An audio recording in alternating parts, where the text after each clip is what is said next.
Mr. President, the people of Ghana are ready to listen to you.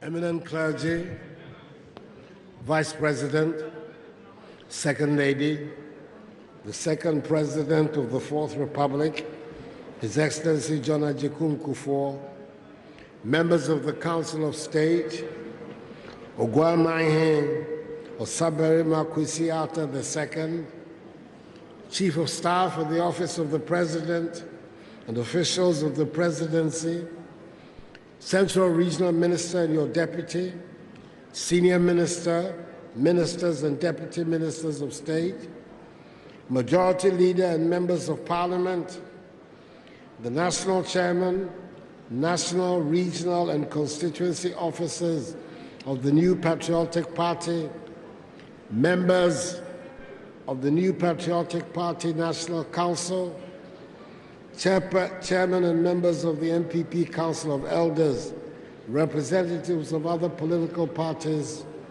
traditional rulers, dean and members of the diplomatic corps, members and followers of the New Patriotic Party, fellow Ghanaians, ladies and gentlemen. It is a joy to be in this celebrated ancient city of Cape Coast, the capital of the Central Region, and appropriately named for generations as the Athens of Africa, to undertake our activity of today, the launching of the NPP 2020 Manifesto. We're doing so in a region that gave us a massive endorsement in 2016.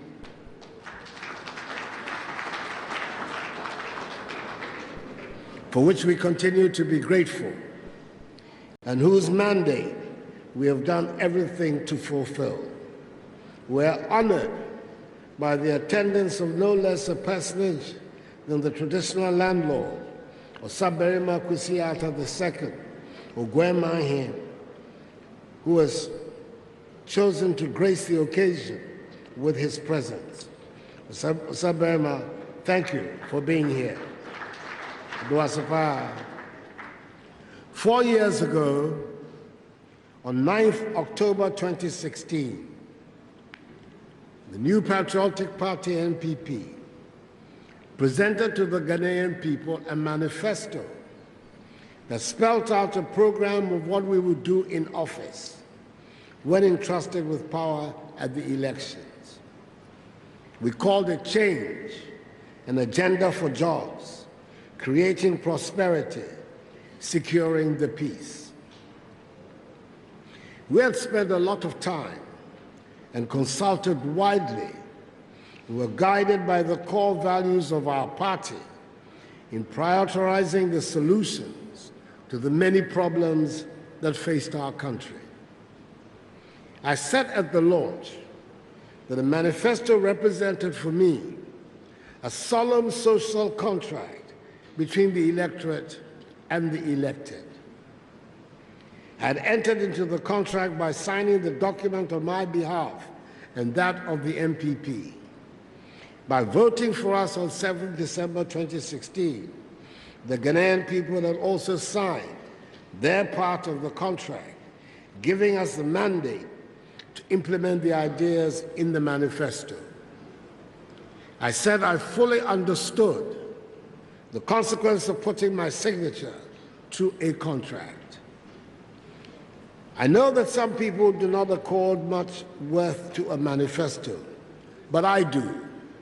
And we of the NPP have always taken our manifestos seriously because we believe politics is serious business, and asking for the mandate of the people to govern is serious business.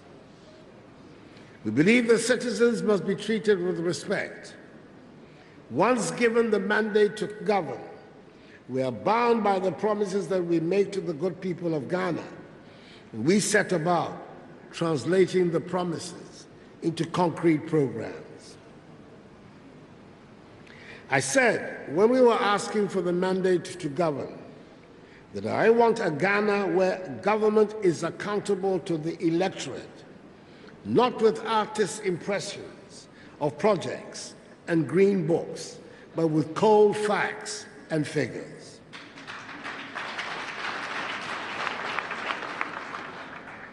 Fellow Ghanaians, you would have noticed, therefore, that all the presentations that have been made today have gone into great detail in providing a clear accounting of what we have done in the 3 years and 8 months we have been in office. I want to thank all the men and women, including the Vice President, who made these solid presentations. I take pride especially in 2 things that have characterized the implementation of our programs. We have succeeded at equitable distribution, which means all parts of the country have been touched by our policies, and we have delivered value for money.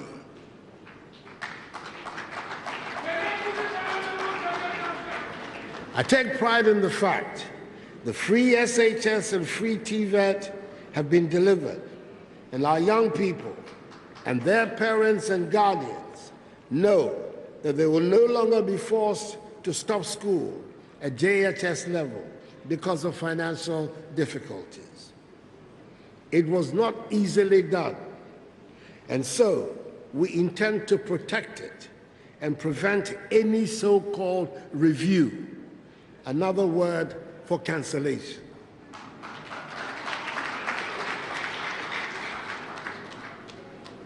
We have no reason to believe the NDC presidential candidate's newly proclaimed conversion to free SH and free TVET. For 8 years, he and his party were loud in their assertions that they did not believe in free SHS and free TVET.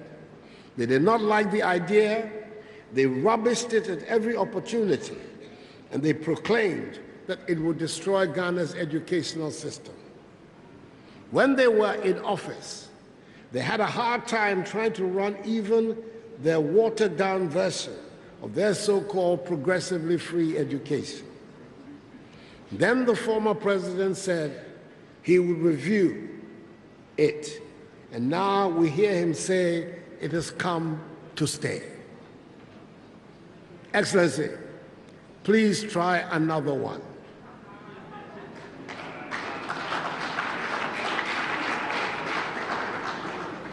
Your credibility on this one is 0.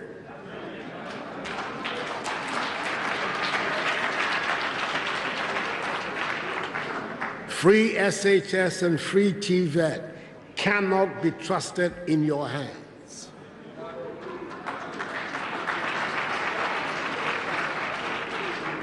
In much the same way, we would not risk putting agriculture under the NDC and its leader. They will once again leave the farmers on their own without the support that is helping to make farming the profitable and fulfilling business it should be. And why should anyone imagine that an NDC administration under the former president would treat businesses any differently from what they did the last time round? Fellow Ghanaians, in spite of the unexpected and dramatic entry into our lives by COVID-19 and the subsequent worldwide devastation, we can demonstrate that we have set the economy on a strong foundation and businesses will flourish.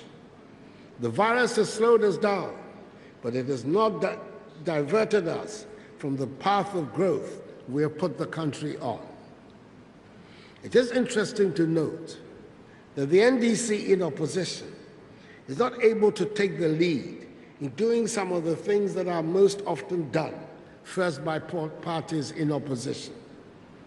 You might remember how long it took the NDC presidential candidate to find a running mate, and they have not yet got a manifesto.